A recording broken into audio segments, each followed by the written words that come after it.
কচু পাতা কিংবা কলা পাতায় অনেক ধরনের ভাপা খেয়েছি। আর চাল কুমড়ো পাতায় ভাপা করব।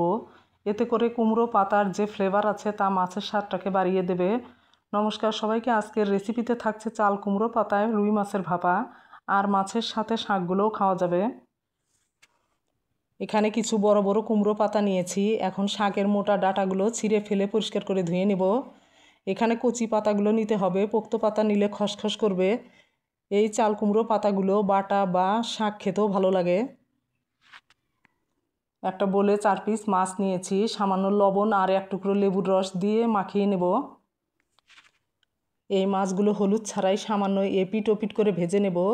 যেহেতু ইলিশ মাছ বা চিংড়ি মাছ যেমন কাঁচা রান্না করলেও ভালো লাগে, রুই মাছ কাঁচা সবার কাছে ভালো নাও লাগতে পারে, তাই নরম করেই ভেজে নেব। মাছগুলো নরম করে ভেজে নেওয়া হয়ে গেছে, এখন তুলে নেব। এর থেকে কড়া করে ভাজলে মাছের ভাপা শক্ত হয়ে মাছগুলো ছোপা ছোপা লাগবে। মাছগুলো সব কিছু দিয়ে মাখিয়ে নেব। এখানে পাটায় বাটা মশলা দিতে হবে। মিক্সিতে মশলা করে নিলে জল থেকে যাবে।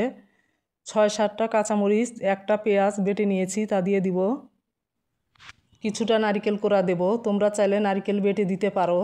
হাফ চামচ জিরার গুঁড়া, 2-3 কোয়া রসুন বাটা, 1 চামচ পোস্ত বাটা, 1 চামচ সরিষা বাটা, পরিমাণ মতো লবণ, 1 টেবিল চামচ সরিষার তেল, 1 টুকরো লেবুর রস।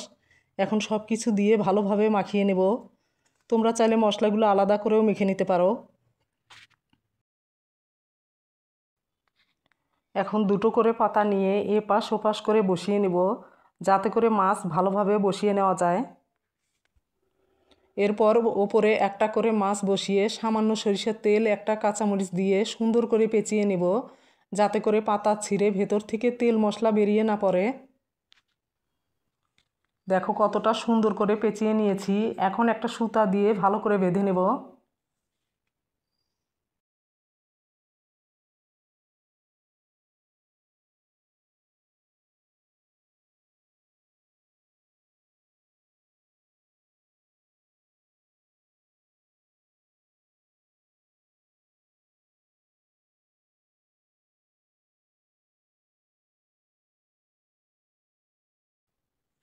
সবগুলো পাতায় মোড়ানো হয়ে গেছে, এখন চুলায় ফ্রাই প্যান বসিয়ে দেব।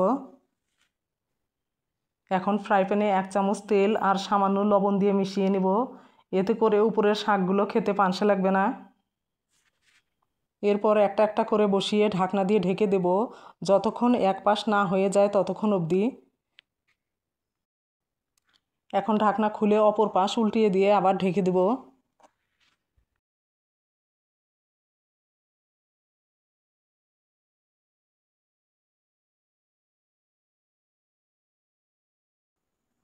ঢাকনা খুলে কিছুক্ষণ এপাশ ওপাশ করে ভেজে নিয়েছি, এখন তুলে নেব।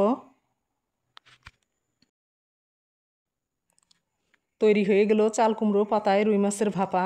ভেতরটা যেমন নরম তুলতুলে আর জুসি হয়েছে, আমি তো গরমটা হাতেই দিতে পারছি না। একটা চামচের সাহায্যে দেখাচ্ছি কতটা সুন্দর হয়েছে। রেসিপিটি ভালো লাগলে অবশ্যই লাইক কমেন্ট করে জানিও। আর চ্যানেলটি সাবস্ক্রাইব করে পাশে থেকো। সুস্থ থেকো, ভালো থেকো, দেখা হচ্ছে নতুন আরেকটি রেসিপিতে।